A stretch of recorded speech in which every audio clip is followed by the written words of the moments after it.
Alright everybody, welcome back to Guy and Gal Gaming after, who knows when the last time I uploaded, August 26th, so it's been about a month and a half, really? Like a year. Yeah, like a at least a decade. A couple of reasons why is because our schedules have just been not good. And somebody left a comment on the last episode, which actually is partly an explanation. I mean, my reasoning for... Okay, let me just read it, and then I'll explain what I'm trying to explain, because I suck at explaining. The person says, "Wow, the quality and background noise is horrible, and the spoiler with the fox made me decide to not listen anymore." The quality and background noise is the reason why we haven't been recording, and that's because schedule-wise, we haven't really had the chance to have a quiet moment. And so we figured that's my fault. Quality over quantity, I guess, right now, where we'd rather have quality episodes as opposed to not good ones, I guess. So, I mean... And I'm sorry about the spoilers. I won't do that anymore. Yeah, I'll, avoid that's the that. other thing. I'll avoid it. But yeah, so I just want to address that. The show's not gone, and it's kind of just like we're trying to get to it when we can, and hopefully we can more. Yeah, alright. So anyway, what have you been playing, Key? Alright, so I've been playing Bayonetta 2, I've been playing Captain Toad, and I've been playing Yoshi's Woolly World. What was the second one you said? Captain Toad. Yeah, on my end you went out a little bit there, but I'm sure your recording probably picked it up. Yes. What are you playing? They're all really good. You know, like, Bayonetta was short to me. The first one, Bayonetta 1, seemed longer. Mm-hmm. Bayonetta 2, I beat, I think, in, like, maybe 12 hours. I remember mentioning to you on a previous episode to play it, and I don't remember if you said that you had or had not played it. At that time, I didn't play it. And then I just turned it on one day and I beat it. Like, and the thing about it, like I said, I beat it in like 12 hours. I was also procrastinating. I would stop and eat. Like, it was pretty short and it made me a little sad because it was a good game. Wait, did you get it with the second one? Is that when you? Yeah. That's when you played it, or did you have it and you just hadn't played it? Oh no, when I had Bayonetta 1, I got it when it came for the PlayStation. Oh, so you've had it, you just hadn't played it. Okay. Yeah. But yeah, and then Captain Toad's a really good game. Like, I had fun with it and all, so it's like Mario. Yeah, it looks fun. I wanted to play it. The thing that made me a little mad is, like, there's only, like, 3 stories they have, right? And, God, spoils. See, I need to spoil. I'm not gonna spoil them. Okay, spoiler free. You know, it's not even a spoiler, because I feel like if you get mad at this, then that's really dumb. In the stories, it's kind of it goes back and forth to, like, Toad and then Toadette. Mm-hmm. And I was just like, but why can't I have, like, Toad and then Toadette and then, like, maybe, like, someone else pop up? Or them both together. It's just like, oh, Toadette. You know, it goes back and forth. Speaking of Toad and Toadette, something I thought was interesting was, I forget who from Nintendo, but somebody said... Toadette doesn't have a gender? Well, no, sort of. Somebody said that the Toads themselves are genderless, which made me wonder, is Toadette genderless then? Yeah, that made me really mad. Which I like, think really what it mad. comes down to is that if they are genderless, they probably just choose to identify as one gender or the other, at least in terms of appearance, like clothing and stuff, you know? I guess, but like, what? But why did Nintendo have to do that? Like, just we're gonna be different, so yeah, they don't have genders. I guess because otherwise it's like, wow, there's too many guys. There's one girl. Well, there could be other Toadettes chilling somewhere. I don't know, but now you're saying they're genderless. It's just like, know. one decided to identify as like female, just one. Yeah. The other one's like, nah, I like being a guy. Or something. She's just a unique one. It even sounds like a girl though. Mm-hmm. She sounds like a girl. It's almost as if it was not the intention to begin with. And they kind of just said, yeah, excuse me, there's no gender. And it I don't sounds care what they like say. that should be retconned again so that they do have gender. I don't know. I guess it doesn't affect the story. It's just one of those nitpicky things where you're just like, no. Well, it's like, it's Nintendo. I guess it doesn't even matter, because, like, there was a thing, and it was like, who's, Bowser Jr.'s mom? And he was just like... Yeah, I was, like, really excited like, for that, and like, then when he said that, yeah, I was just like, exactly. How dare like, you? oh, okay, well, that was, like, thanks. ultimate trolling. It was. So I was like, alright, well, fine. So, like, I was just like, I'm gonna leave Nintendo alone.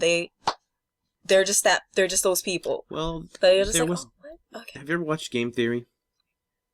No. There was a game theory about how the Koopas are asexual, and that Bowser Jr. could be, because he looks so close to baby Bowser, that maybe he was just asexually reproduced.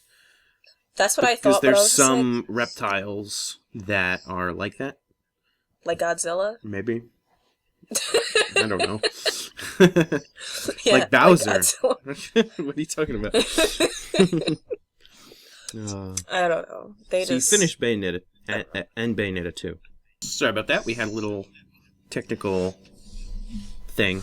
But anyway, I left off asking if you played both Bayonetta 1 and 2. You finished both of them. Oh, well, yeah, I beat Bayonetta, like, years ago. Oh. I didn't play the new one. Well, you just I guess I didn't play the Wii U one. Just played it. No, I said I played the PlayStation one, Bayonetta on PlayStation, and then I played 2 for the Wii U. So I played them both. I just didn't play the Bayonetta 1 for the Wii U. Okay. Yeah. Is there a difference? Do you know if there was a difference? They didn't add anything, did they? They might have added costumes, but I'm not sure. I'm not sure, because they did in the second one, but I don't know if that stuff was added in the first one. No, I don't know. And, like, yeah, no, I wouldn't care about costumes. Did you beat Rodon? No. I did want to, I think though. I just tried, didn't. And then I gave up afterwards, because I was just like, I'm not going to do this. Really? Yeah, I was just like, wow. This is like, I beat the story, that's good enough. I don't need to beat secret bosses. I really do want to play it. Like, I saw on, like, trailer... I can't even say anything. Forget it. Whatever. He was cool. He does cool moves when you fight him. That's it. Yeah. Yeah. You guys suck. Right? Why? Because I want to say spoilers. Well, I don't think that's a spoiler. It's a spoiler. I don't know. I already mentioned Rodon, so... But everyone knows Rodon. Yeah. Maybe not. I don't know. Maybe like 12-year-olds don't. I don't know. Okay. And but yeah, I've been playing Yoshi too, and it's fun. It's really fun. Mm-hmm. Like, the graphics are really good. Mm-hmm. You can I've been playing 2-player, and the only thing I guess I have like a problem with is like I'm really competitive, and then Greg's competitive, so we keep like he'll like hit me, and then I'll hit him back while we're trying to beat the level. So we kind of like stop playing the level and start fighting. Mm. But then that's a really good game. There's only 6 worlds, and like I think we played maybe for like maybe 4 or 5 hours, or not even. And I think we're on like level 4. I mean world 4. So it's kind of a short game. And like after each level you get a Yoshi, and they're all like weird little colors, and they're all weird little colors. Like, they're not cute colors.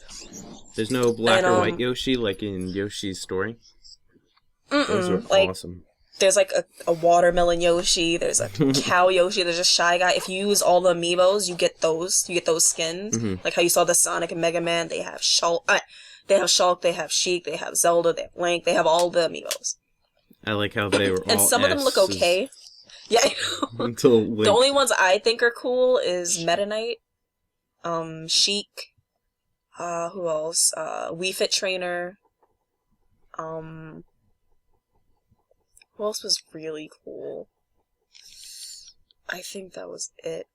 I feel like it's not it, but there was a lot, so I can't remember. Did you get... But, like, only the first player can use them. Did you get Mario Maker, sucks. speaking of amiibos that are compatible with games? No, me neither. I want to, but at the same time, I feel like I'm just not really going to play it. Don't you have all the amiibos? The Smash ones. So you're not going to get Chibi Robo? No. I saw it in the store today, and I was like, how is this game? And the guy at the store... It looks like a crappy, like, Cartoon Network thing. The guy in the store said, I'm not going to lie, it's not that good. I was like, oh, okay. I mean, the Chibi Robo amiibo looks pretty adorable, and I kind of want that just because of the fact that it looks cute. Adorable. Though I have no attachment to Chibi Robo, so it would just be for the sake of having a cute figure that I have no room for, because I already have too many amiibos, and I'm just trying to get like the rest of the Smash ones. All I need left is Falco, the Mii Fighters, and the DLC. And that's because they haven't come out yet, so... How do you get them so quick, though? Every time I try to get one, they, like, sell out. I'm not good at this. By being scalped on eBay. Oh, okay. So, wait, so how much... Do you pay extra, or, like... Yeah, for some of them. Other times I get them... My sister works at Best Buy, so sometimes she'll grab them for me. And, I'll wait online for some. Oh, okay. Wait, online? There's a line for these things? Yeah, when they open in the morning. See, the only reason I'm really getting Smash ones is back when Brawl came out, and I didn't have Melee. Like, I didn't own Melee, though I played it because people I knew had it. But when I got Brawl and I saw the trophy collection, I thought to myself, these would be really awesome figures, and I would get them. And so, lo and behold, Amiibos came out, and I felt obligated to. Plus, I wanted to, so I was just, like, I guess I gotta get them. So, I got them. Spent too much money on them, I bet. But I bet you did. I don't even want to know what I spent. I know I spent Little Mac. I think I spent like $60. Yeah. And I was just like, really? For this? Apparently, the ones from the first wave, or the first few waves, are just like, you can't get them anymore.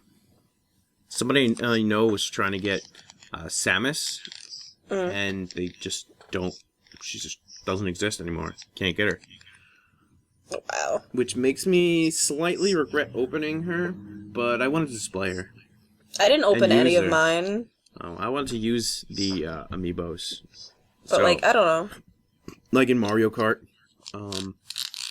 I have all the Amiibos that are compatible with Mario Kart. I just haven't yet scanned them all. So, whenever I pop Mario Kart back in again, I'll probably do it. Wait, so do you think, like, I have Link, Sheik, Toon Link, and, like, 2 Shulks, and I have Rosalina. Are they, like, important? I feel like they're not important. I don't know, you gotta check. I don't know. Are they important? Oh, I thought you'd be the master. I don't know. Let me look into my Amiibo encyclopedia. Let me check. Amiibo compatibility? Are you asking about Mario Kart or just in general? Oh, no, I was just asking, like, price-wise. Oh, price-wise? Are they sought for, you think? Oh, which ones do you have? Link, Toon Link, Sheik, and Rosalina, and 2 Shulks. The Rosalina and Shulks are probably rare. Really? Probably. Yeah, well, Rosalina was a Target exclusive. Shulk was a GameStop exclusive. Okay. Amiibo rarity. Let me check that out. Oh, IGN has a rarity guide. Hey. Okay, let's see here. You said Little Mac is rare. You said Little Mac, right? Rosalina and Luma are rare. Okay. Toon Link is semi-rare. Okay. Sheik is semi-rare. Shulk is rare.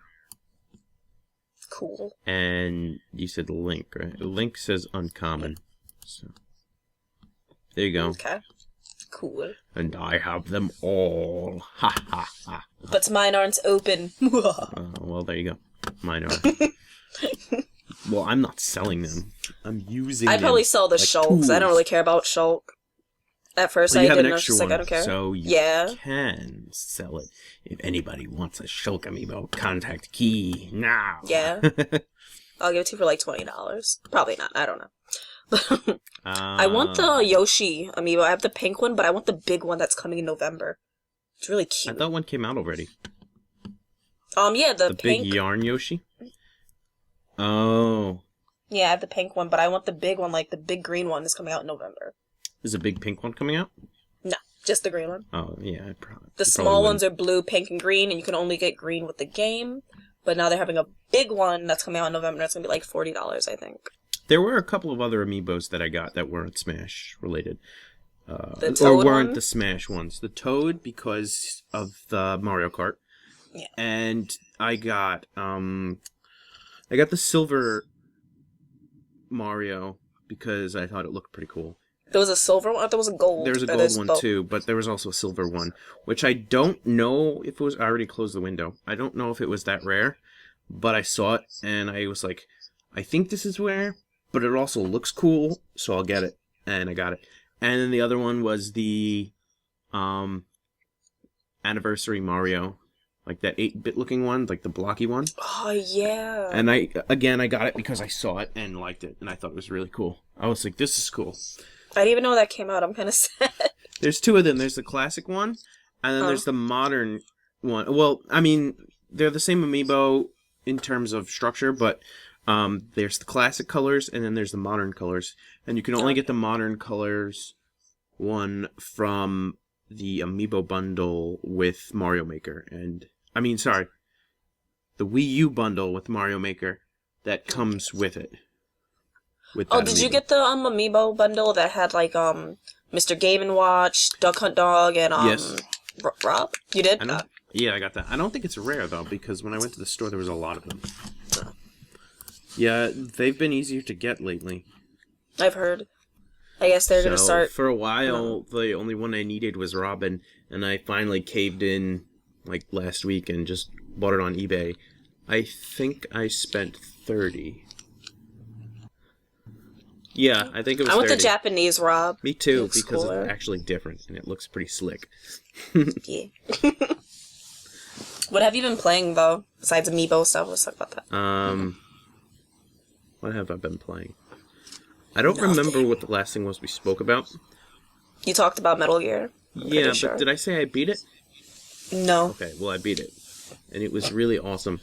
But as you may have heard, I noticed towards the end of the game, you could kind of tell that they were running low on production time. Really? Like, it feels a bit unfinished in that sense, but it's a finished game, but there are parts where it feels unfinished. Especially the last mission was cut from the game. And Really? Like they didn't finish it. And I think on the special edition, I think in Japan, but I'm pretty sure in America too. The special edition PS4 version came with cutscenes from the mission that they cut out.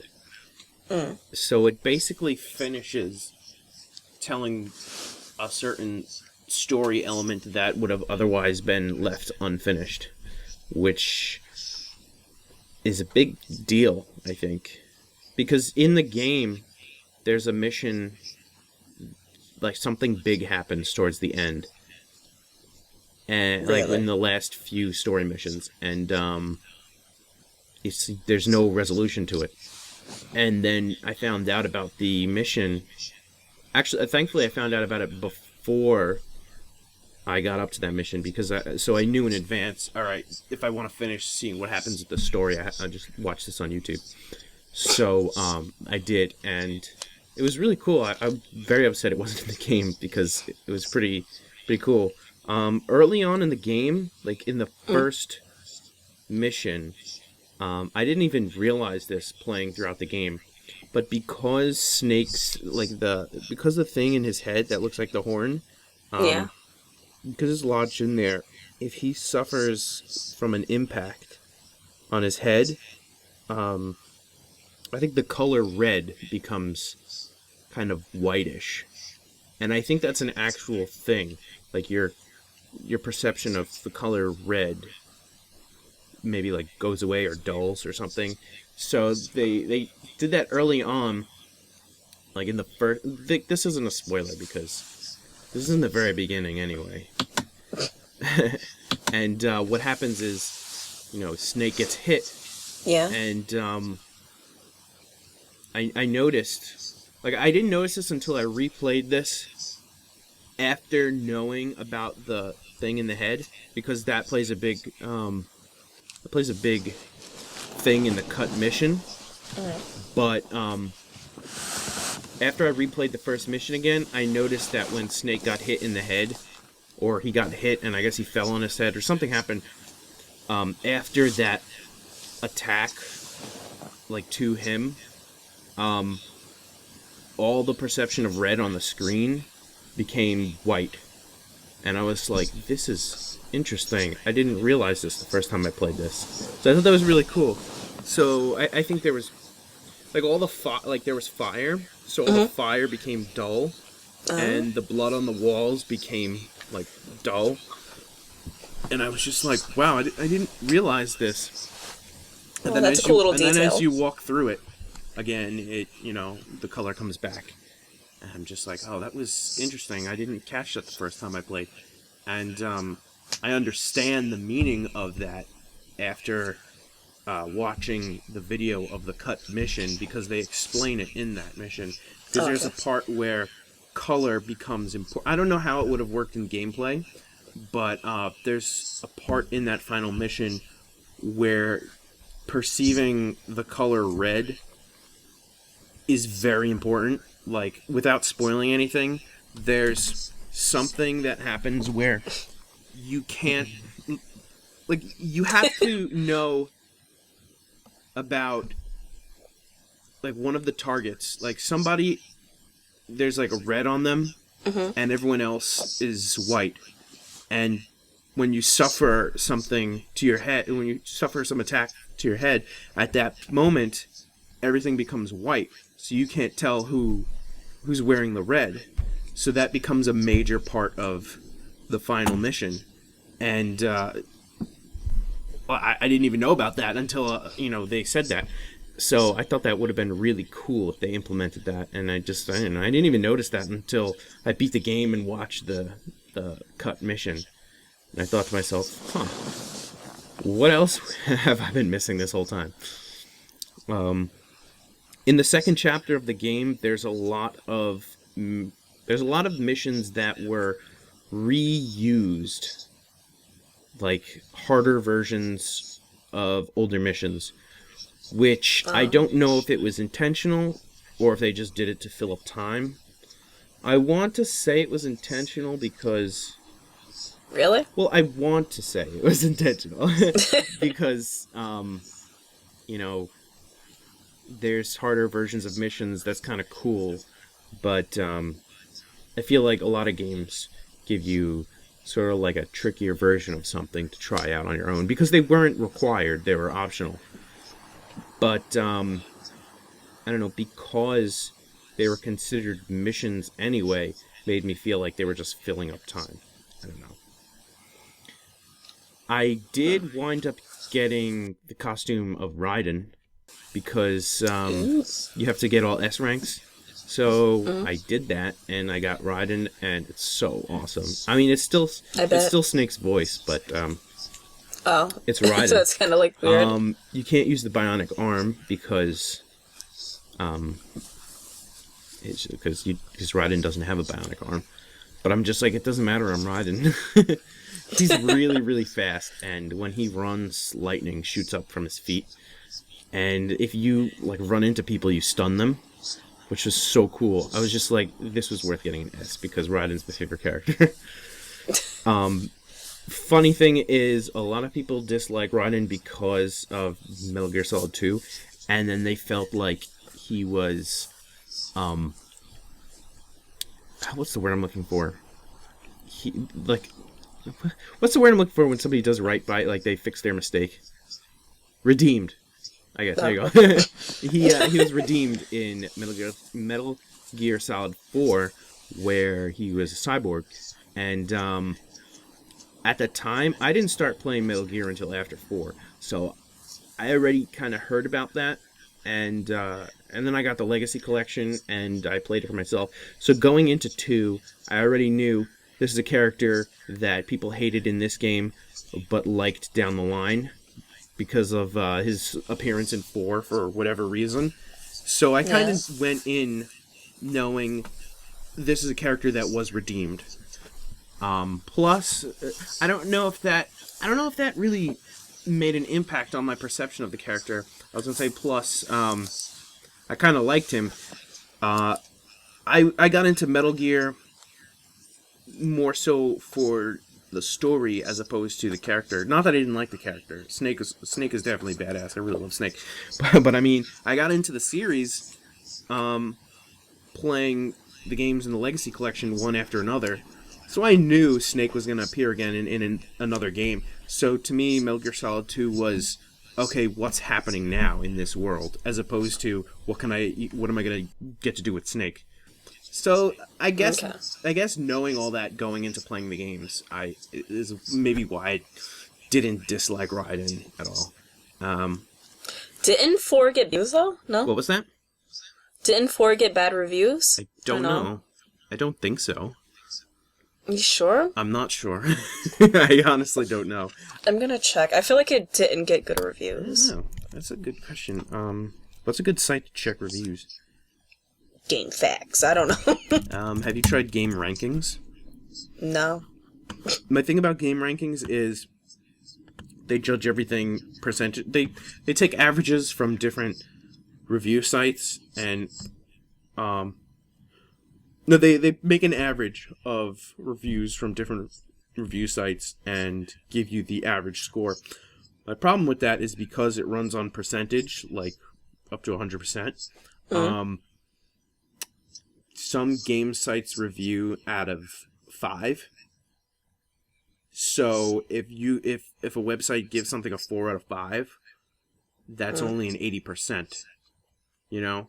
So it kind of like, I don't know if some places review using decimals, like a 90% would technically be 4.5 out of 5.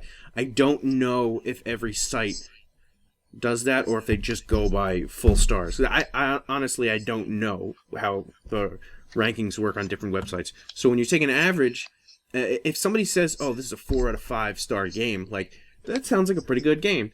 And then when a website takes the average, that gets treated as an 80%. So I don't honestly know I honestly don't know if that makes it worse or if that's fair. Like, I don't know.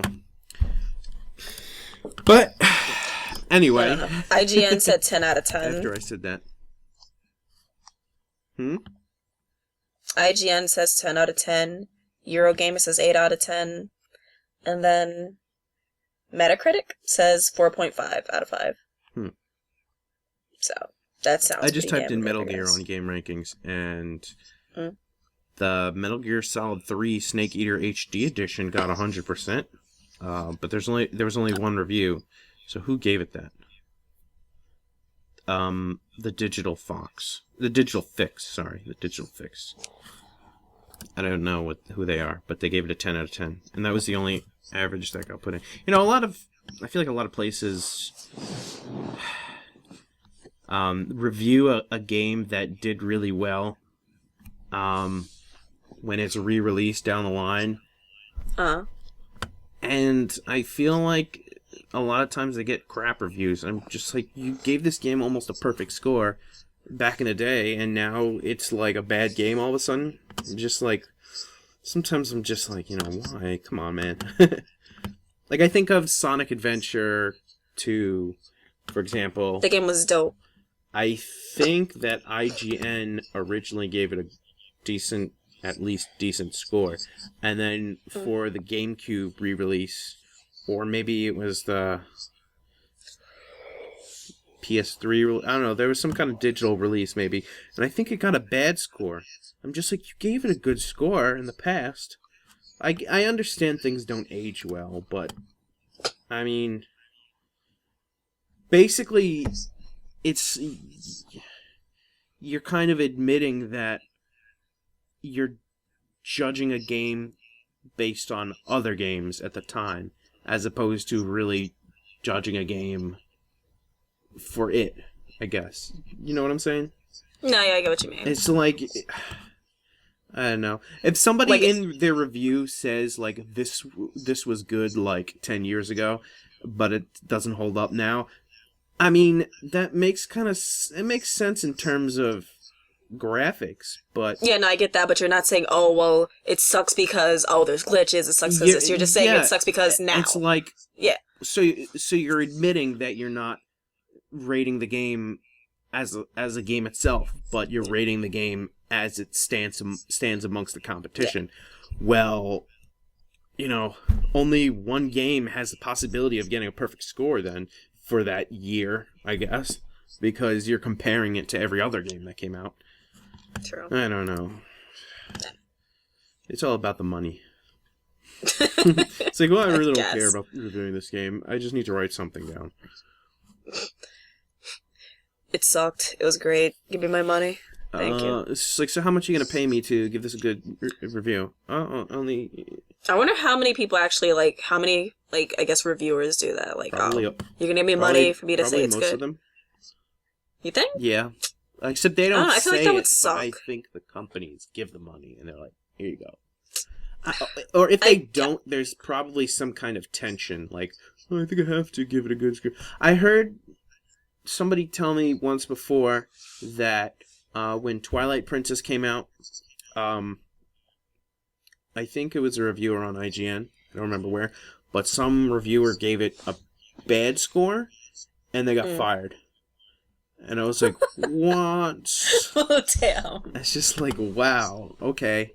But, I don't know. I feel like they shouldn't have gotten fired, because, it's your job to, review. Yeah. If you don't think it's good, you don't think it's good. It should be your job. You can... I was going to bring this into politics, and I was just like, let me stop myself right there. I was going to say something, and I was like, you know what? No, we're not getting into this. I don't know. I feel really popular for, reviewing games. I wouldn't want to take, even though, yeah, it's money and you want money, but, I don't know. It's my kind of job. It's a gaming thing, so you don't want to be like, oh, yeah, it's great, guys, buy it. Yeah, it was great. So, I said the review's really good. Can I get my money now? I wanted, yo, this game sucks. I'm sorry. Yeah. It sucks really badly. Guys, don't buy it. Don't waste your money unless you just have unlimited money. That's what it should be like. There are some games that people say sucked that I enjoyed. A lot of Sonic games. But, a lot of Sonic games got bad reviews. And I played practically all of them and enjoyed them. What about the one where he becomes like a werewolf or whatever? What was that? I don't know.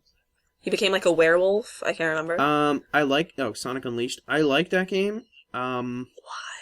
I didn't really have so much fun with the werewolf. But the daytime games, the daytime levels where you were Sonic running around was amazing. So why didn't you like the werewolf? It was just it felt very slow and clunky, the mechanics. I remember having to fight a bunch of enemies, and I was just like, it's pressing. I think I was pressing the same button over and over again, and that's not necessarily a bad thing, but it just didn't feel like I was playing Sonic. I don't know, and it wasn't something I disliked.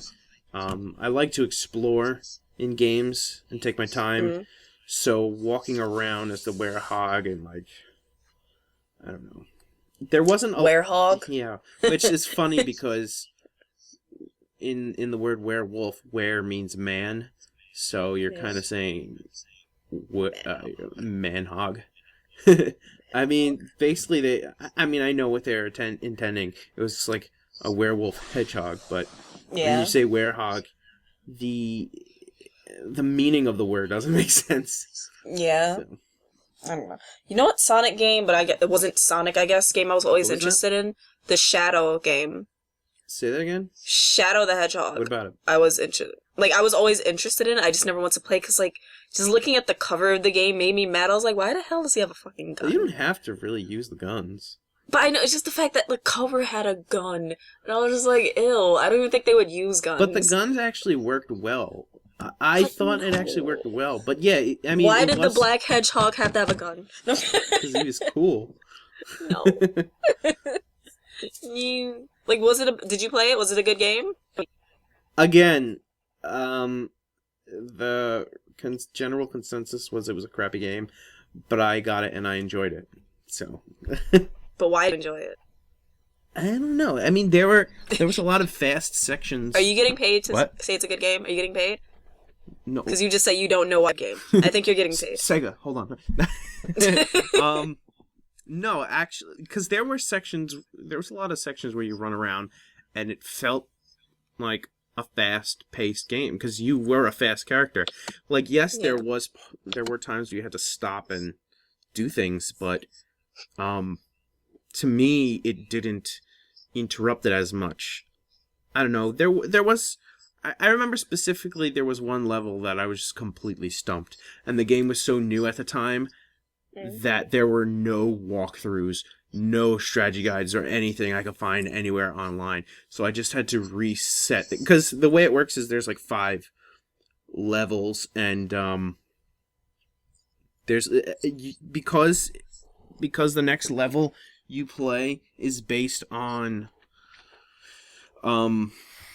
like your choice in the game, you go to a different, like, let's say they're columns, right? Let's say there's 5 columns, and as you go to the next column, there's, let's say the first column is 1 level. It's where you start. The next one has 3 possible levels because there's a good, neutral, or evil path, and like as the levels move along these columns, it gets wider because there's more options of levels based on your choices from the previous level. So at the end of the game, basically you get the true ending by beating all the endings from the different choices you made.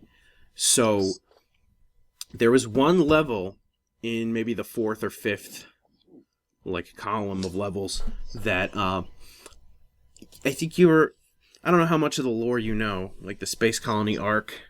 I don't think you went back in time, or something happened where you were in space, and you had to destroy a certain number of a specific enemy, and I got all of them but one, and I think I spent a good hour just continuously running through the level, like really, really trying to, like, really look, like searching for any secrets, like where could this last enemy be, and I could not find it. So in the end I just winded up resetting the game, and I'm just not going to take that path, because you can still get to the next, like the last path, by just taking a different option, kind of like zigzagging. So I was just like, I'm just avoiding this level. I cannot find the last enemy. I can't even look it up because there's no place online can tell me where it is. I don't know. I gave up. Okay. I have 2 questions though. 2 what? Questions? I have 2 questions. One, how was the story? Like, was there actually a good storyline? What was the reason? And like, I don't know. You're going in and out on me. I didn't hear you. Really? Yeah. Am I? Okay. What'd you say? You sound fine now. Am I fine? You sure? Okay. I said 1, the storyline, like, was the storyline strong? Was it a good storyline? Did it make sense? And 2, chows. Was there a chow world? There was no Chow Garden. Well, then that sucks. The story I thought was pretty good because it was maybe the only Sonic game where your choices impacted the game. And because you were Shadow, it was kind of like, all right, what's Shadow going to do? I get to decide what Shadow's going to do. So if you basically basically at the beginning of the game, there's an alien invasion, and one of the leader of the aliens comes to you and says, you're going to help us. And he's like, why? And I think he says he has the answers about his past. I think it's generally well known at this point, because it's an old game, and because of the comics and stuff. I think it's generally well known about his past, and so there's really no spoilers. But again, I don't really want to spoil it.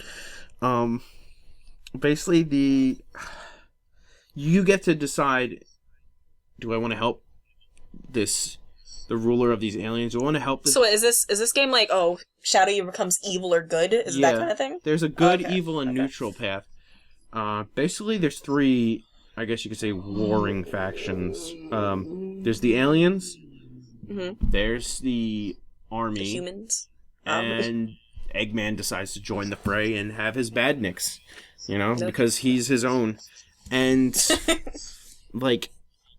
I'm not exactly sure which is which, but there's a good, evil, and neutral decision to make in each level. So there's 3 different missions.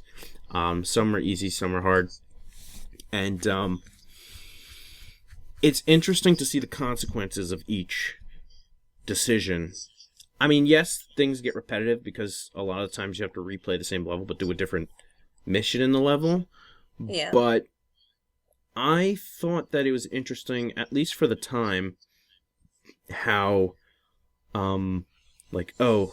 if I'm going to help the aliens, how does this affect everyone? Okay, so now all the humans are attacking me all of a sudden. Or if you start helping the humans and now all the aliens are attacking me all of a sudden. It's kind of like you get to choose the outcome. And I thought that was interesting for a Sonic game. Does Sonic and friends appear? Yeah, and you get to play as them at times too. I mean, because there'll be times where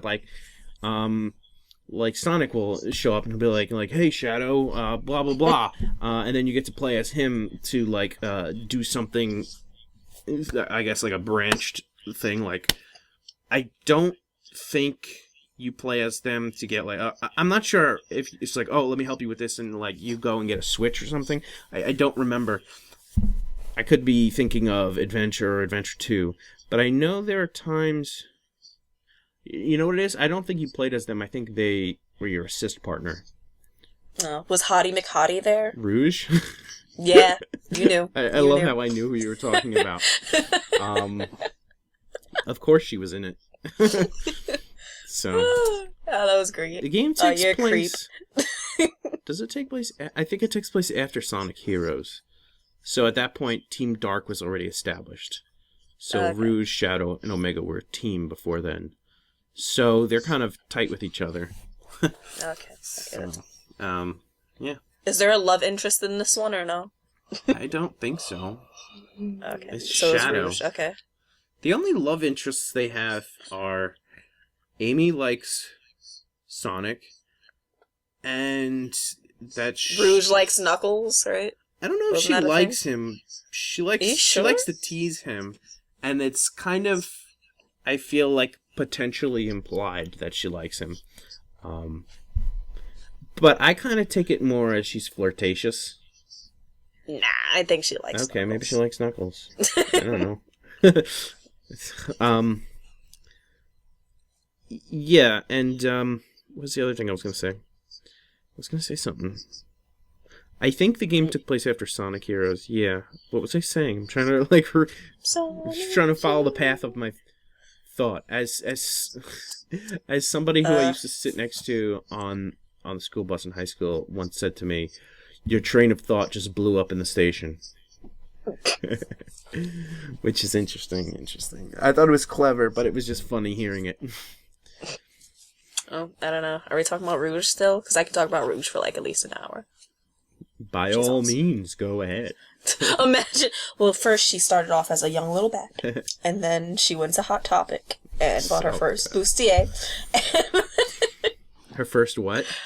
Her little bustier, her little boob thing, that little, I don't know. Was that a One Piece? I think that was actually a One Piece. Bustier? Is that what it's called? Yeah. I've never it's like heard a that little... word before. I don't know why you would know that. Honestly. I guess it's good that I don't. Yeah, because if you did, I'm like, oh, okay, so do you wear those? What is it? It's like, I don't know, like, think of like a bra, but it kind of looks like a top too. I don't know how to explain. It's like a corset, a mini corset looking thing. I don't know. I think it. Just look at Rouge's boobs. I think it's it like is One Piece. It is? Okay. So then... Let me look this up. Let me look up a picture of Rouge the Bat. Rouge Bat.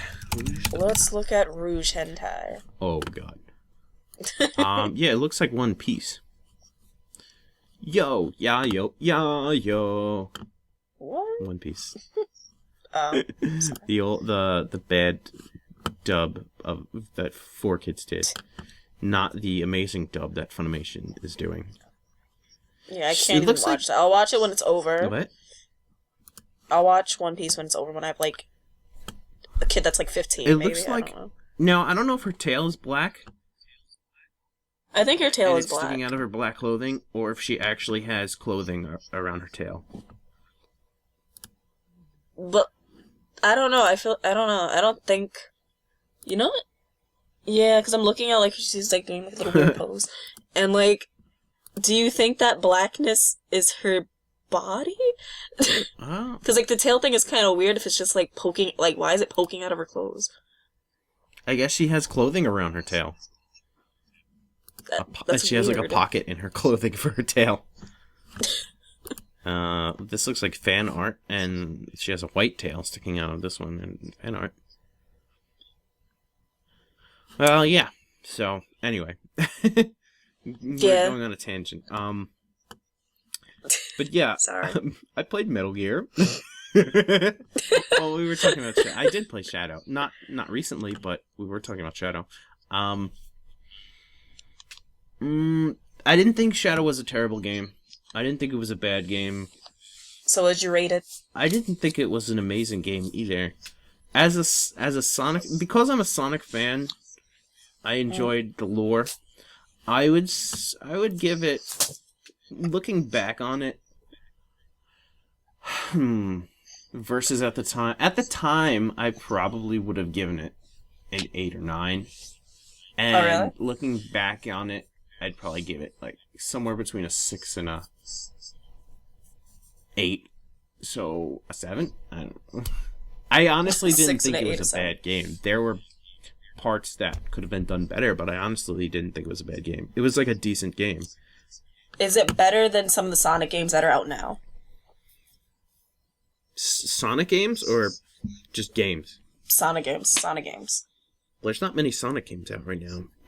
Well, there's I think it was that freaking better. Boom. What'd you say? Boom. Let's not talk about that. No, well, Sonic Boom isn't part of the same canon. It was a reboot.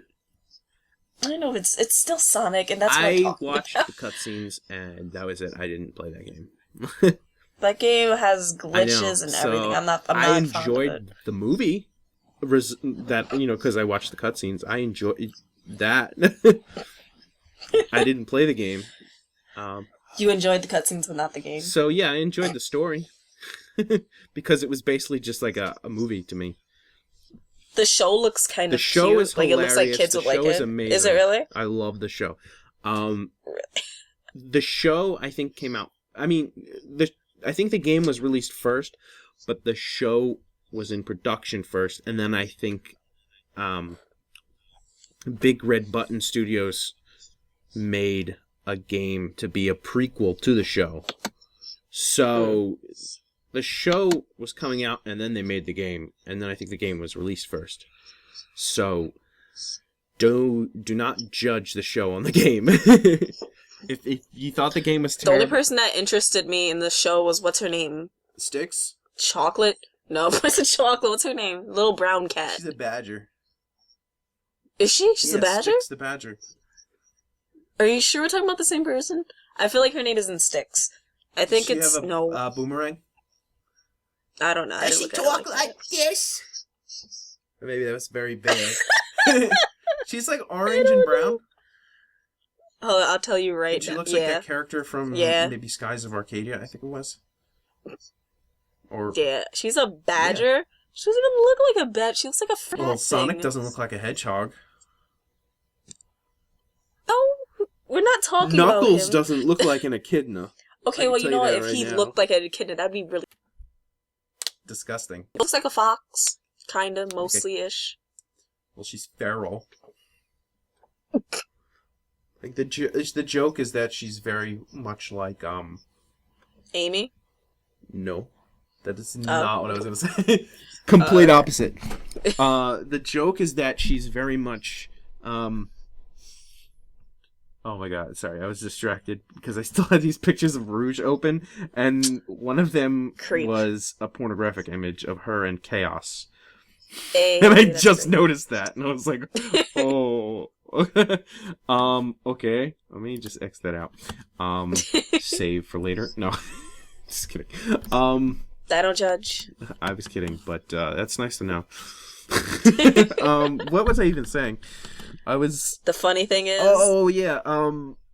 Styx's personality is very much a conspiracy nut, and I think it goes in line with her being kind of like an outcast of society. I think because she's a not that she's been outcasted from society, but she kind of outcasts herself, it seems, because I think because she's a conspiracy nut, she tries to stay away from society in that sense. So like her house is very not dirty, but it's very like it's not like a neat house. It's very much like cluttered.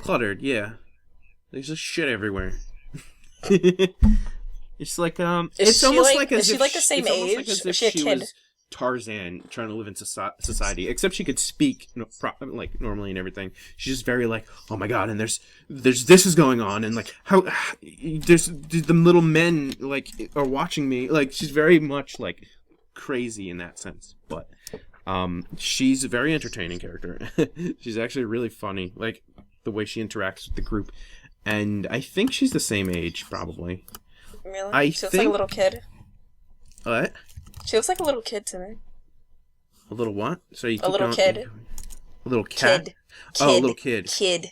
Oh, that's a good question. Let me see on the Sonic Wiki. Interesting enough, she doesn't exist in the... because she doesn't exist in the main series. Sonic World? Yeah, oh, okay. She exists in the Sonic Boom spin-off series. Mm. The interesting thing is that... I guess because she's a very popular character, she was given like official like fan art, like the Sonic channel on like the Japanese Sonic website has Sonic channel art, like they have almost like biographies for characters, and she's the only Sonic Boom character that was given a biography on that. And she's also going to be appearing in one of the new Sonic and Mario Olympic games as like I don't know if she's a character in the background, like a judge, like a referee, or a playable character. I'm not sure. But the fact that she's in that game, which is from the main series games where Styx does not exist, and the fact that she's on the Sonic Channel website makes me wonder if they're going to try and start incorporating her into the main continuity. Like maybe it's a different version of Styx, like the same personality and everything, but just like, you know, it's like the main Sonic universe's version of Styx.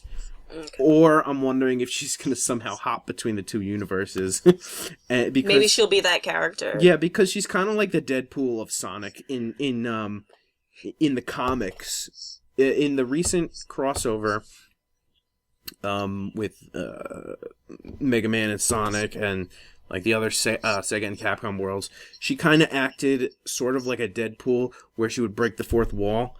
And I'm wondering if the games could play on that, and she somehow appears in both stories, and it's like they don't know where she came from, which is an idea, but I think the OCD in me would just be like, no, she has to exist in this world for her to be here, you know?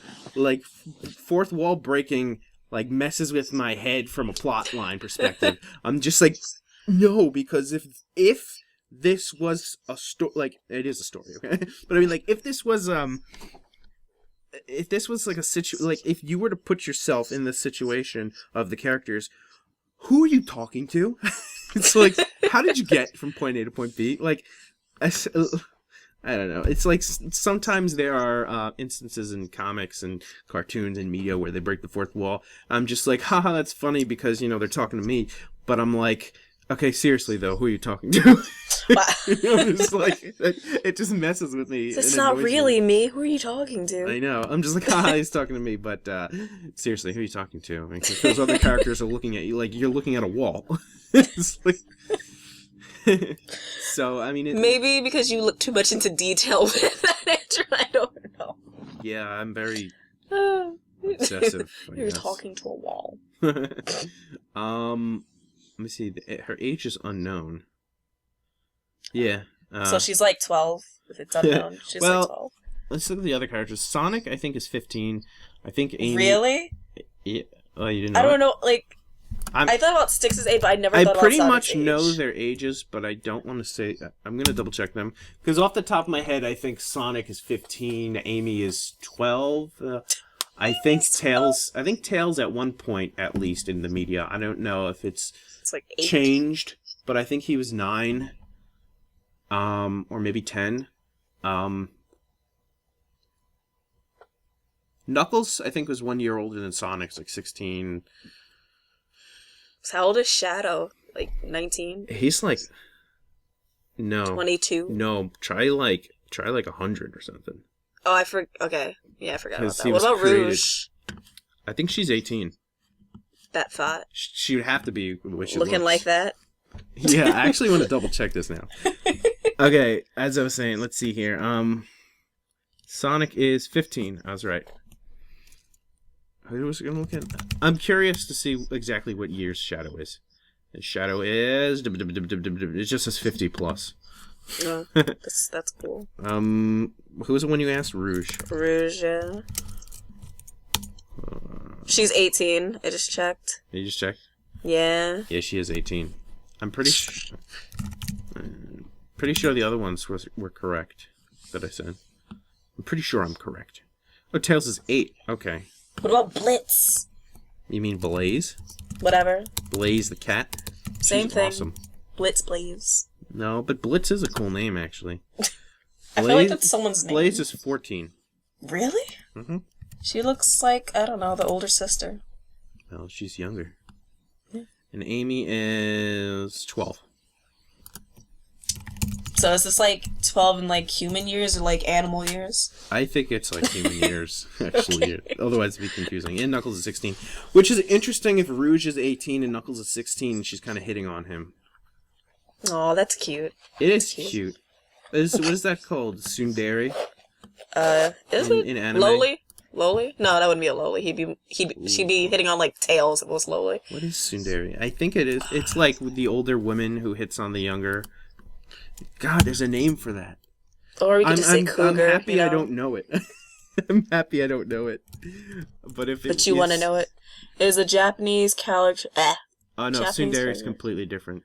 I'm actually glad I got it wrong because I would have been a little disappointed myself.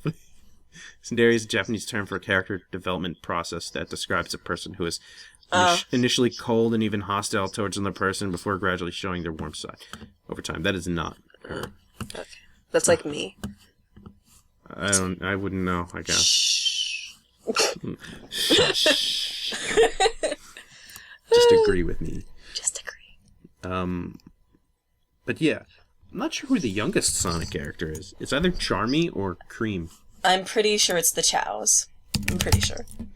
Out of the humanoid characters. The Chows. No, Oh, wow. Maybe it's Cream. Charmy is 6. How old do you think Cream is? 5. Maybe, that sounds right. She's also 6, okay. Oh, well. I think they're probably the youngest. Oh. Aw, she's adorable. What about Big the Cat?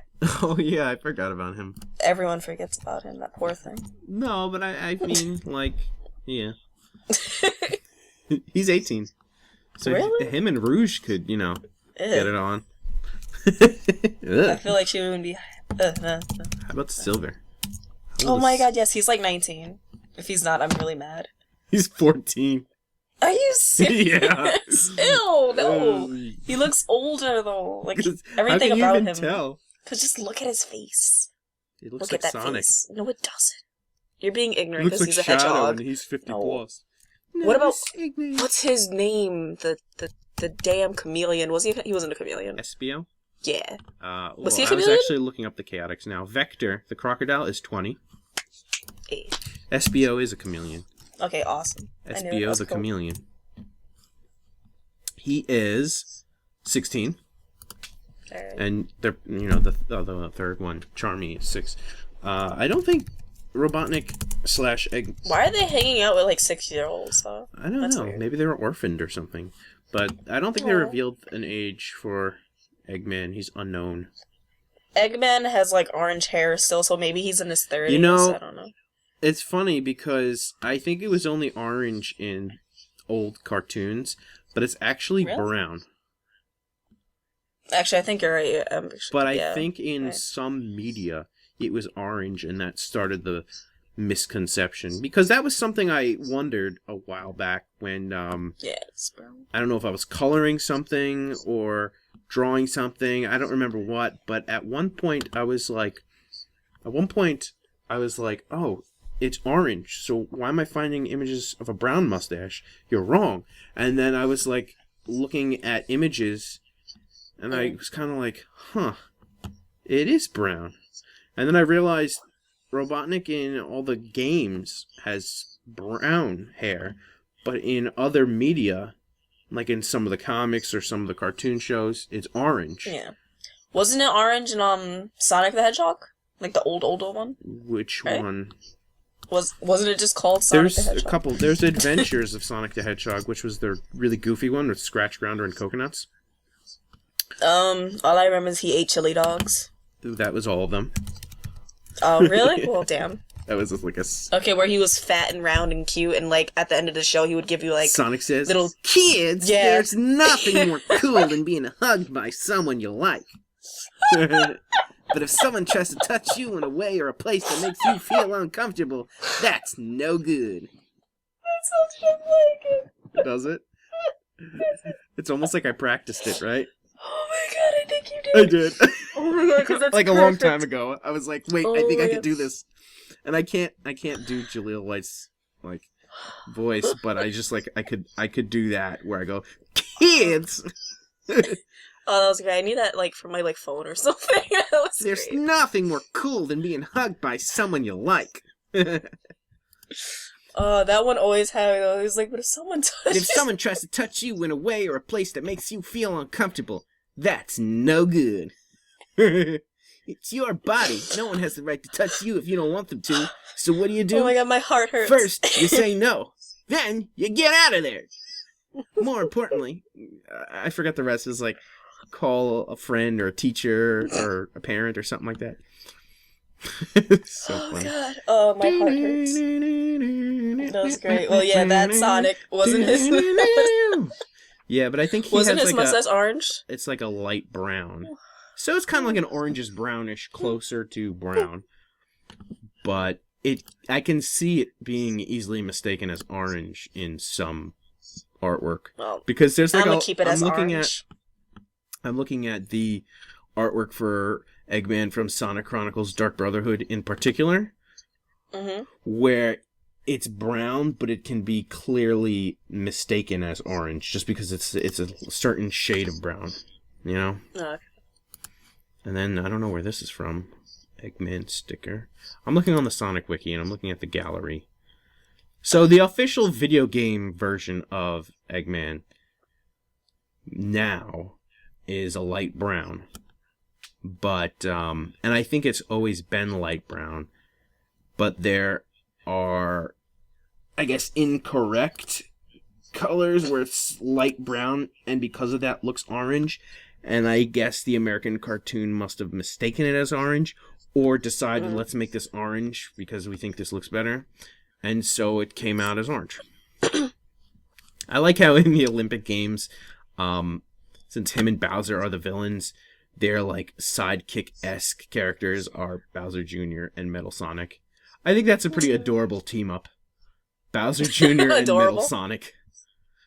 I mean, Eggman and Bowser is a pretty badass team up, but Metal Sonic and Bowser Jr. as their like assistants, sort of, I think is pretty adorable. I don't know. There's nothing adorable to me about Metal It's Sonic. because it's so know. like they collide in terms of design. That's why yeah. I think it's just an adorable team up. Not that they are adorable. Bowser Jr. is adorable. He's adorable. He is. But I think they're like the dynamic between them in terms of design, like that clash, is so like because Metal Sonic is cartoony, but he's very detailed in certain ways. Yeah. And shiny in CG art, like he has the reflecting coating. And then Bowser Jr. is more so organic, and he has like a hard shell. It's not metal, it's just like a hard shell. And it's just like, there's something about how they would work together, but they wouldn't work together at all. And I think that team of that is kind of, in a sense, adorable. It's just, it's like, more so like a crazy team up. That's just like, haha, it's so crazy, and that's why I love it. But I don't think they ever team up. They're just both, they're like, the right-hand men of the two main villains. Yeah. I just think of Eggman and Bowser from Wreck-It Ralph. Oh, and they sit in the beginning. What was it? Such a good I'm movie. bad. I'm bad, and that's good. And crap, how did I not I just know remember? Satan was there, or he was it's like pronounced Satine. Satine, right? Satine. I think Satan. I say it's pronounced Satine. I have to watch that movie again for a third or fourth time. I saw it once, and I just thought it was good. It was so good. Cute. I feel like we keep going on these tangents, but they're still relevant to video games, so I'm letting it slide. They are. I'm like letting it slide, but like by the skin of my teeth. I'm kind of like, let's pull it back, and at the same time, I'm like, it's okay because it's video games. And I'm just like, let's let the conversation flow naturally, and then if we stray from things, then it's like, okay, Well, it works. We are still talking about games. Wreck-It Ralph is a game-based movie. That's true. And Sonic's games. It's interesting in the sense that they interact with each other through, I forget what it's called, but where the a power cord has the different plugs. So, like, if all the arcade machines' plugs are plugged into a power cord, like, they're hanging out. Game Central Station is that power cord. Yeah. What I find interesting is that some video game characters exist in the arcade. Like, yeah, of course, Sonic and Mario, for example, are video game characters, but would you honestly see a Sonic and Mario game in an arcade? And if so, what would it be? Dave and Buster's has Mario Kart. Mario Kart. But then I think of the end. I mean, this probably wouldn't be canon to it, but in the ending credits of the movie, when they show like different video games, they show Sonic running in, I don't remember exactly, but I think it was Chemical Plant Zone. But I don't know. But it was from one of the old Sega games, which made me think, okay, what arcade has like the Sega Genesis console games? I mean, I know of custom machines, and I know of games that were put onto custom machines, but I don't know if they were made, like, I don't know if they were ripped from arcades. Like, I don't know what the intention of those games initially were, but I played on a custom arcade of somebody that I know. It was, I think, Sonic 1 or Sonic 2, maybe both of them, but it was playing the game where there was a time limit on each level. But the time, I mean, there's always a 10-minute time limit in the games, but this was like you had a few minutes, and I was like, crack my knuckles, I was like, I got this. And lo and behold, I did. A lot of people... Well, I never... Like, how do you make those, though? Like, you mean, like, he made the machine and everything? Yeah. Because he knows how to build awesome. computers. So basically, there was a computer inside the machine. It was a custom arcade cabinet with the machine inside of it. So it used the screen of the arcade. So it was basically a computer It was basically an arcade machine that was a computer. So you had to go into a certain folder to bring up the arcade thing, like the arcade file, and from that point it basically became an arcade that you can choose like thousands of different arcade games, which is really awesome. You know, one thing I wanted to own, but I probably won't be able to own it like here. Like, I'd have to own it like when I got like a house and put it in the basement. I wanted a DDR machine. It's like $1,000 or like I think like $3,000. I saw it on eBay a couple times, and they're never like really high priced. That's pretty cool, actually. I want one so badly. I don't know. DDR There's sounds no like something I can't keep up with. Really? Physically. I had so much fun on DDR. Physically, I had fun. That's what I mean. Aw, I think you would like it. You never tried it ever? Oh, I've tried it. No. But I could only do like the easy and maybe normal modes. I'm just like I don't have the stamina for this. Maybe. Well, I have asthma, so after a while, I was just like. This was a while back though, so who knows now that I've been doing martial arts or whatever. Actually, I was like clicking links on the Sonic Wiki while we were talking. Not that I wasn't paying attention, because I was paying attention to you, but I came across something that reminded me before when you asked me about how the Shadow game would stand up to modern Sonic games.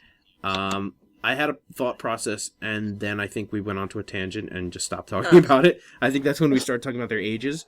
But going back to that, I sort of think that Shadow the Hedgehog was a better game than Sonic Lost World. Really? Yeah. And I think it's mostly because of the things I didn't like about Sonic World. There were only like a few things I didn't like about Sonic Lost World. I feel like if they fixed them, it could have been a perfect Sonic game. But there were some things in that game, like, I know people don't like the fact that you have to hold a button to run, which is, like, okay to me. It's just, there are certain moments where the control of running is finicky anyway, especially when you're running inside a tube. Like, if you had, like, a pipe or a tunnel where it's like a completely round, and it's just like, it's so hard to control to the point where it makes you just want to walk. So in a game based on running, where running is difficult, like the controls of running are difficult, that was a problem. I think one of the things they did to fix that I think they started to in Sonic Unleashed, was when you hit a certain speed, you can press the triggers to like shift left and right. So like you're locked going a certain direction. So like wherever you're holding a control stick, you won't start slipping like this, which is really cool. And I think that they could somehow incorporate that where like if you're kind of locked on a path and like you can press triggers or something in order to like kind of shift, because if you have boulders rolling at you and you're like, oh, I just need to shift a bit, and then instead of like shifting around, like I don't know, I actually don't have our thing open, so I didn't even see my camera. Instead of like kind of just moving slightly to avoid the boulder, if I recall correctly, what I remember happening was I would hold to the right and I would kind of just start going to the right, and I'm just like, I can't run. There's all these boulders, and I just wanted to slightly avoid one, and instead I completely turned. It was just very, very finicky, which was a turn off. And the difficulty with some of the bosses, or all of the bosses, was ridiculous for, like, I just think how I've come a long way in terms of being able to like overcome certain difficulties. Like if I played a game when I was younger, like if I go back and play, as I have went back and played games that I played when I was younger, and those games, I'm just like, how did I ever have trouble with this? I must have come a long way, skill-wise, if you call it a skill. And I kind of wonder if this is a game that has an E for everyone rating, where it's also obviously marketed towards children. How can they play this? It's like, do I actually suck? Because, like, and it's just it was very, very some of the bosses were ridiculously difficult. What you had to do, like the idea of what you had to do versus actually doing what you had to do were completely different. Like the idea behind what you had to do was kind of like, all right, that sounds easy enough, but the implementation of what you had to do was like, wow, I know what I have to do. It's frustrating because it's like I know how to do it, I just can't do it.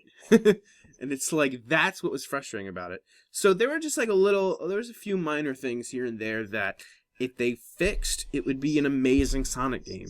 Like everything else about it is amazing. The graphics and everything. It's just like certain. There were no glitches? I don't remember, but as I recall, no, but there could be. But trying to recall it, I don't think there were, or I hadn't run into any. But just aside from the awkward controls at times, it was a really good game. But because the controls are a big part of the game, it's like I was very disappointed. And I think that's why, or that's one of the big things that makes me want to pick Shadow as a better game, because the controls were better. You know? Even though a lot of people didn't like it when they implemented the guns and stuff, I mean, yeah, I understand. It's, you know, it doesn't fit with the game, but it worked. The way it played, it worked. It didn't feel foreign in terms of the play style, like I'm running, but now I can also like shoot a couple things. Like it didn't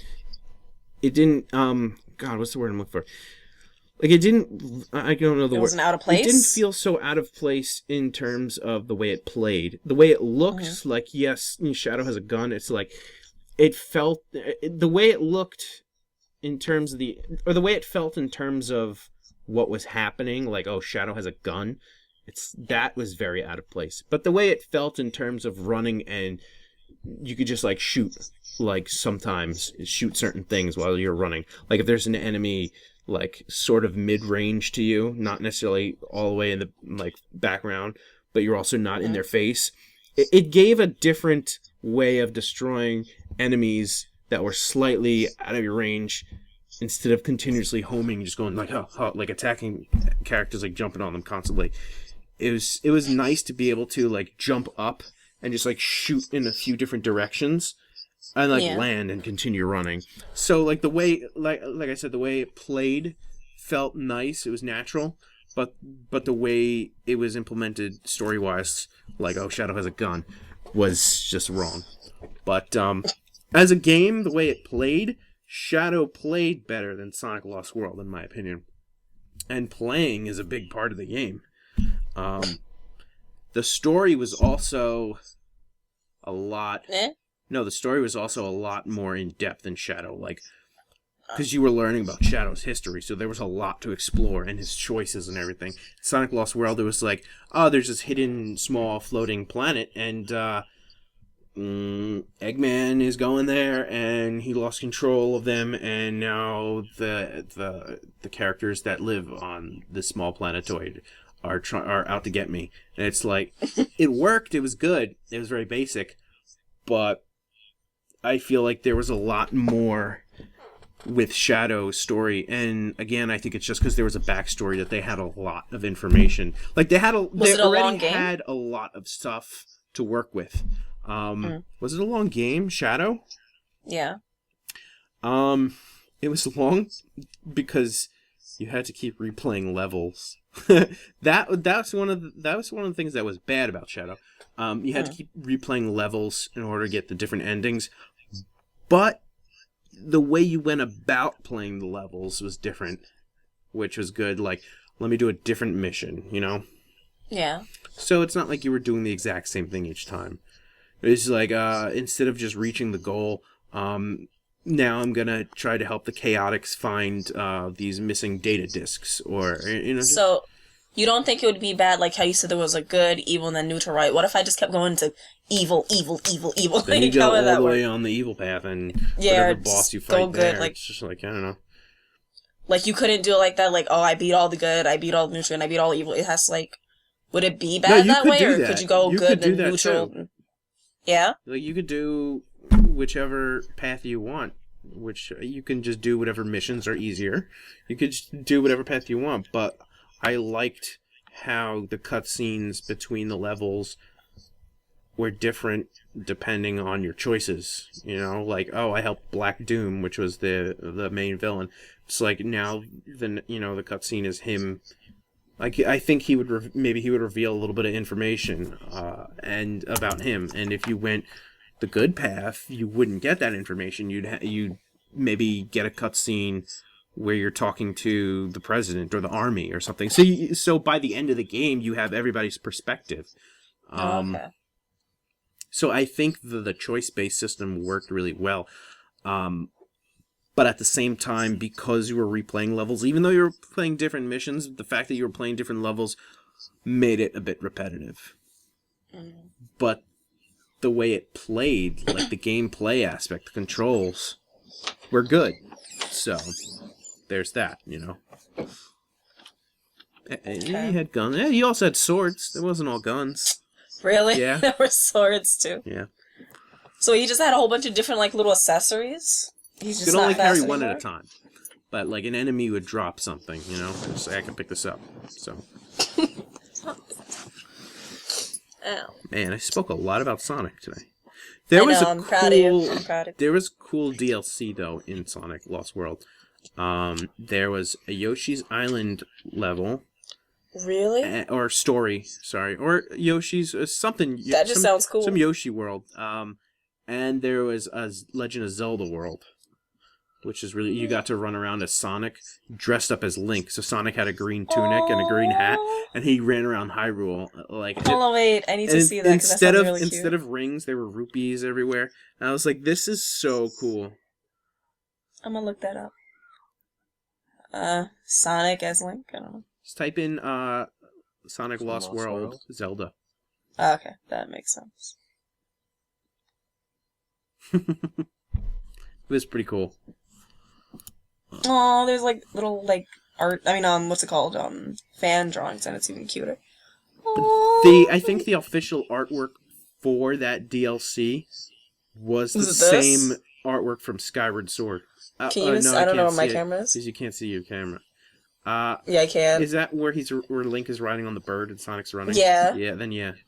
Okay, that's so cute. I kind of want to play just for that, because he looks adorable. I mean, it's not a bad game. It's just there are frustrating moments because of the controls. Man, I showed you that. Craig showed you and you don't remember.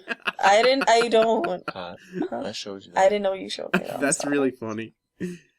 My memory is really bad. Yeah. I'm sorry. It's really, really bad. I'm so sorry. It's not funny. I forgot. That is really funny, honestly. It's not. Well, okay, I think it's cute again. Did I think it was cute last time? It's like, no, okay, I hated it last time. I'm sorry.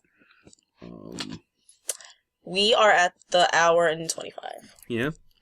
Well, I guess we can kind of call it quits. One of the things I forgot to do last time that I wanted to do was answer some questions from viewers, and since then, there's only been one comment. And the comment, well, no, aside from the one about the bad quality, Mr. Jonathan Williams, the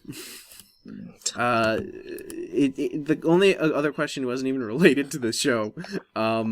It was Mighty Damo, I don't know if that's how it's pronounced, asked, can you please continue your Sonic timeline? And I remember telling you that. And there are some old videos I had. One of my older videos was I started a timeline of Sonic games. I tried putting all the Sonic the Hedgehog games together.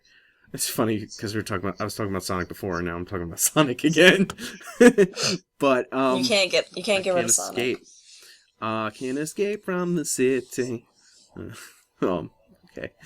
What was I gonna say?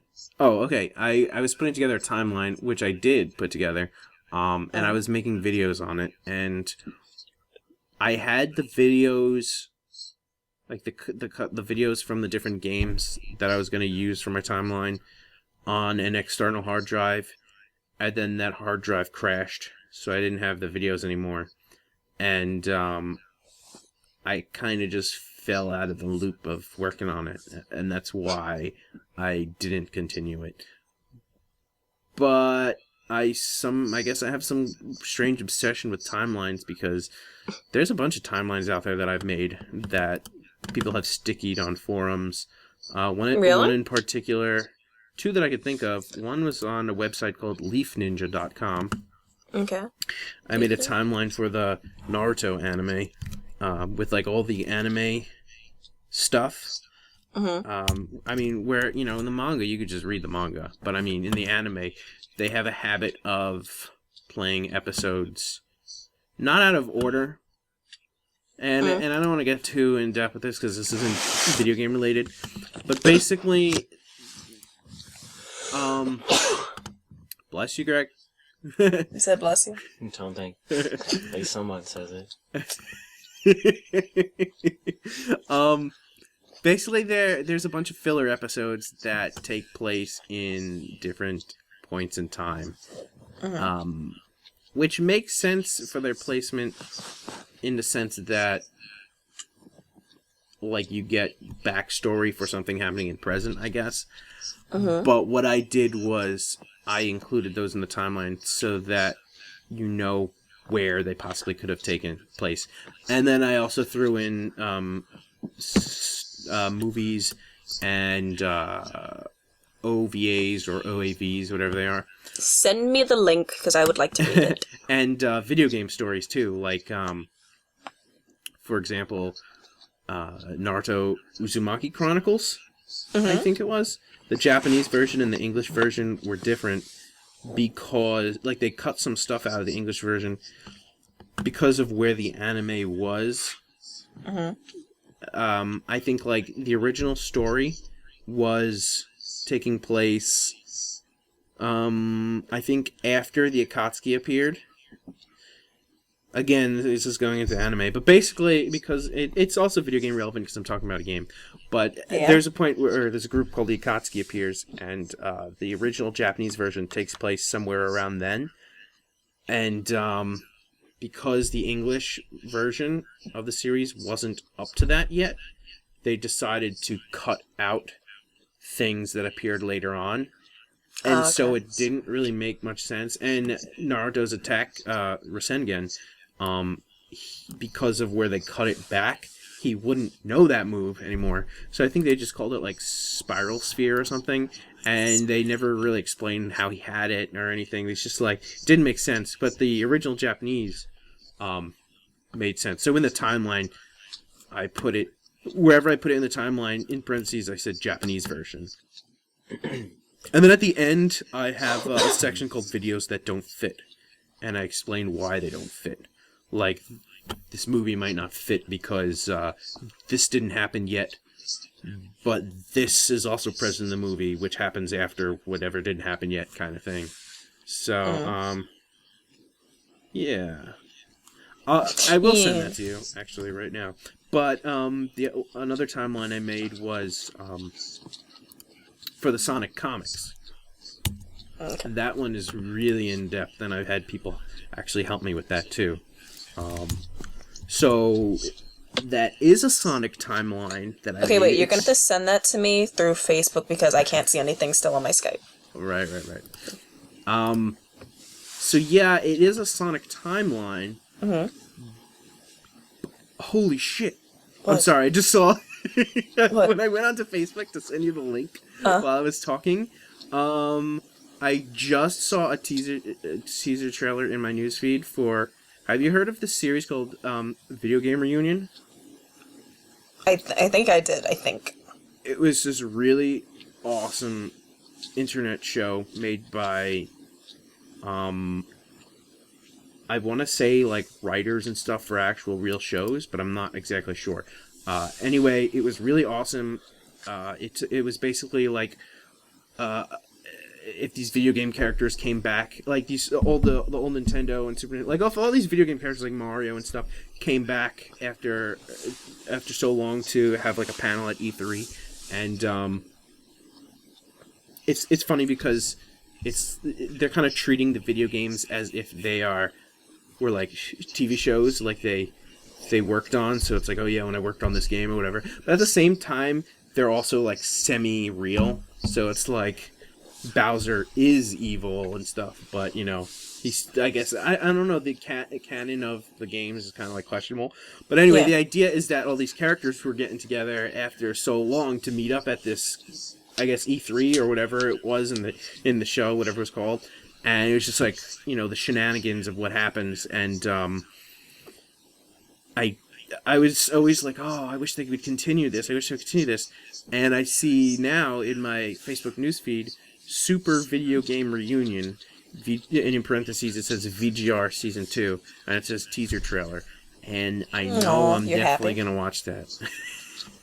It sounds cool. And it's video game related, so that's why I didn't stop myself from talking about it. There is the link for you. Cool. I've got it. And my other timeline, as I was saying,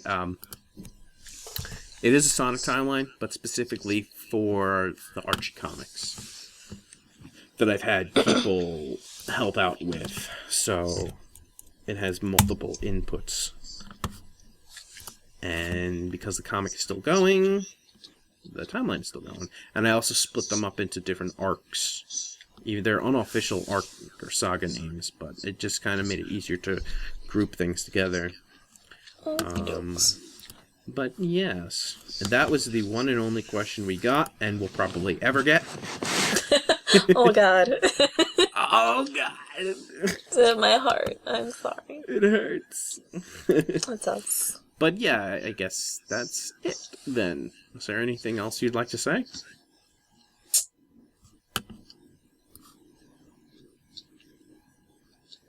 No, I guess not. There is, but what was it? Oh, I actually, I'm looking forward to, even though, I feel like it's not going to be good, I'm looking forward to playing Fatal Frame. Sounds familiar? Don't know what it is. Quick thing, you take pictures and you see ghosts. Oh, okay, that sounds kind of familiar. Actually, I'm looking at, there was one other comment, but I think I already mentioned it in a past episode. What? Where somebody, I think you know this person, I don't know, do you know a Nolan Johnson? Yes, I do. Okay, yeah. I might have said this, but Nolan Johnson said, I enjoy the podcasts, but in my opinion, they're a bit long. And he went on to say that this one especially starts to drag towards 1 hour mark. That was episode 3. And I think it was after that when we said, that we kind of agreed and that we would cut it off when we felt like there was nothing else to talk about. Yeah. This one in particular, though, we just kept talking because we didn't, we just felt like we wanted to keep talking. we felt like we weren't gonna talk about. Yeah, we were actually talking about something, and we weren't looking for something to talk about. And I guess I had a lot to say about Sonic. But yeah, that's that. So now it's starting to drag. No, I'm kidding. Shut up. There was actually, before we go, there was one thing I want to mention. There is a business partner of mine who I'm still working on that video game, The Amazing Davin McDurran. I hope I did not butcher the pronunciation of that, or Davin. I'm sorry if I pronounce it wrong. But the person who's the head of that project, he's doing a non-profit, not-for-profit, whatever the official pronunciation of that phrase is, for people, independent artists trying to get themselves known. So it's a website that's going to act as a database of independent artists.